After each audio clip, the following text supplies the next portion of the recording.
Recently বাংলাদেশের বাজারে Oppo Reno সিরিজে যে নতুন স্মার্টফোনটি আনবক্সিং হয়েছে তা হলো Oppo Reno8 Pro Plus।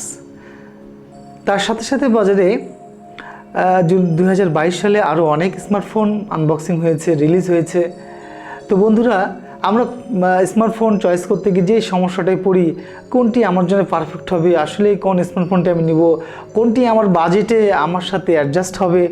তো চলুন বন্ধুরা, আজকে কিছুটা আমরা একটু আলোচনা করে দেখি যে আসলে কোন স্মার্টফোনটি আমার জন্য পারফেক্ট হবে। তো Oppo Reno8 Pro Plus-এর সাথে বাজারে রিলিজ অন্যান্য স্মার্টফোনগুলির মধ্যে আমি সব রিভিউ নিয়ে দেখেছি। তার সাথে অপেক্ষাকৃত কম বাজেটে আরেকটি ফোন মনে হয় অল্প বাজেটে শ্রেষ্ঠ ফোন হতে চলেছে। সে ফোনটি হলো বন্ধুরা Samsung Galaxy সিরিজের A33 5G। চলুন বন্ধুরা, আসলে জেনে নেওয়া যাক দুইটার মধ্যে ফিচার্সগুলো আসলে কোনটি কিনা কতটা পারফেক্ট হবে। বন্ধুরা আসসালামু আলাইকুম, আমি শামীম, আপনারা দেখছেন ডিজিটাল টিউন। যা বলবো কাজের কথা বলবো, অপ্রয়োজনীয় কিছু বলবো না। চলেন শুরু করা যাক।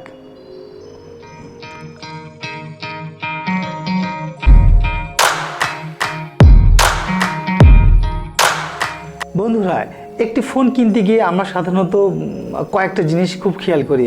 ফোনটির ওয়েট কেমন, ডিসপ্লে কেমন, ফোনটির মেমোরি কেমন, ফোনটির ক্যামেরার পারফরমেন্স কেমন, ফোনটির স্পিড কেমন হবে, প্রসেসর কতটা পারফরমেন্স দিবে, গেমিংয়ে কতটা স্মুথ কাজ করবে। তা আসলে বন্ধুরা সব কিছু মিলেই কিন্তু আমরা একটা স্মার্টফোন চয়েস করে থাকি। তো বন্ধুরা চলুন জেনে নিই দুইটার মধ্যে একটু আমরা পার্থক্য করে দেখি যে আসলে কোনটা আমাদের জন্য পারফেক্ট হবে। একটি স্মার্টফোনের সবচেয়ে আকর্ষণীয় হলো এর লুকিংটা এবং এর বডি সাইজটা। Oppo Reno8 Pro Plus-এর ওজন 183 গ্রাম, অপরদিকে Samsung A33 ওজন 186 গ্রাম। তো বন্ধুরা আমরা দেখতে পাচ্ছি দুইটা স্মার্টফোনেরই ওজন প্রায় কাছাকাছি আর কি, যা সহজে বহনযোগ্য। ফোনটির ডিসপ্লে সেকশনে যদি বন্ধুরা আমরা আসি তো দেখতে পাচ্ছি Oppo Reno8 Pro Plus-এর ডিসপ্লে 6.7 ইঞ্চি, অপরদিকে Samsung A33-র ডিসপ্লে 6.4 ইঞ্চি এবং উভয় স্মার্টফোনেই কর্নিয়া গরিলা গ্লাস 5 ব্যবহার করা হয়েছে। এবার আসি বন্ধুরা ফোনটির সবচেয়ে গুরুত্বপূর্ণ যে অংশটি, সেটা হলো ফোনটির পারফরমেন্স। দ্যাট মিনস ফোনটির প্রসেসর কেমন হবে। ফোনটির প্রসেসর Oppo Reno8 Pro Plus-এ ব্যবহার করা হয়েছে অক্টাকোর সিরিজের সবচেয়ে লেটেস্ট প্রসেসর 2.85 GHz। অপরদিকে Samsung A33-তে ব্যবহার করা হয়েছে 2.4 GHz। দুইটা প্রসেসরের মধ্যে বন্ধুরা আমরা একটু পার্থক্য করলে দেখতে পাই Oppo Reno8 Pro Plus-এর পারফরমেন্স নিঃসন্দেহে ভালো এবং সেটা অবশ্যই সুপার ফাস্ট একটি স্মার্টফোন। অপরদিকে Samsung A33 5G তারা যে প্রসেসরটি ইউজ করেছে এটাও বন্ধুরা যথেষ্ট স্পিডি, আমরা ব্যবহার করে দেখেছি, অনেক স্মুথ কাজ করে। উভয় স্মার্টফোনেই 8 GB র্যাম ব্যবহার করা হয়েছে এবং 256 GB স্টোরেজ আপনারা পেয়ে যাচ্ছেন। ফোনটির একটি স্মার্টফোনের সবচেয়ে আকর্ষণীয় দিক হলো ফোনটির ক্যামেরা পারফরমেন্স।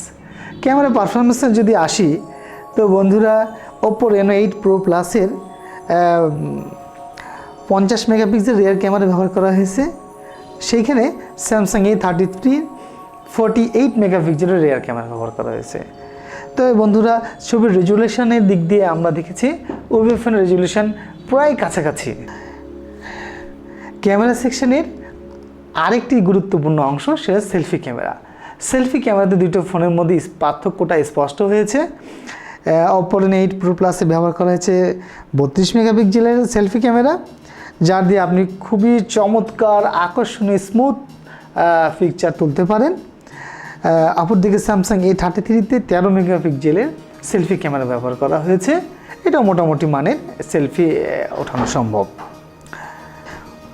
ফোনটির ব্যাটারি সেকশনে যদি আসি তো বন্ধুরা দেখতে পাচ্ছি Oppo Reno8 Pro Plus-এর 4500 অ্যাম্পিয়ারের ব্যাটারি ইউজ করা হয়েছে। অপরদিকে Samsung A33-তে 5000 অ্যাম্পিয়ারের ব্যাটারি ইউজ করা হয়েছে। ব্যাটারি স্থায়িত্বের দিক থেকে বন্ধুরা এর এবং স্যামসাং গ্যালাক্সি 33-তে 25 ওয়াটের চার্জার ব্যবহার করা হয়েছে, যার ফলে আপনি 30 মিনিটে 50% চার্জ করতে পারবেন। উভয় ফোনটি Oppo Reno8 Pro Plus black, silver এবং মিন্ট কালারে বাজারে অ্যাভেলেবেল হয়েছে।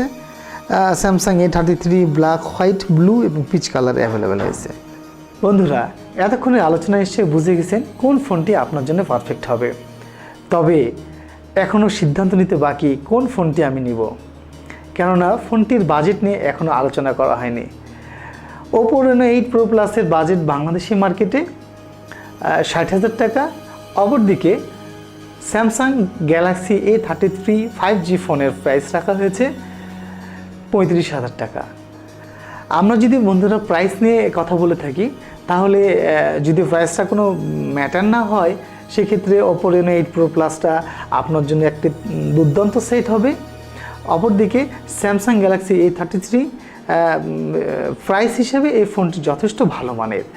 আমার মনে হয় স্যামসাং গ্যালাক্সি A33-কে অল্প বাজেটে শ্রেষ্ঠ ফোন হিসেবে বলা যায়। বন্ধুরা, এতক্ষণ আমাদের সাথে ভিডিওটি দেখার জন্য আপনাকে অসংখ্য ধন্যবাদ। সেই সাথে এখনও যারা লাইক এবং শেয়ার করেননি, দ্রুত লাইক শেয়ার করে দিন, তার সাথে সাবস্ক্রাইব করতে ভুলে যাবেন না। আবার দেখা হবে নতুন কোনো ভিডিও নিয়ে। সে পর্যন্ত ভালো থাকবেন। আল্লাহ হাফেজ।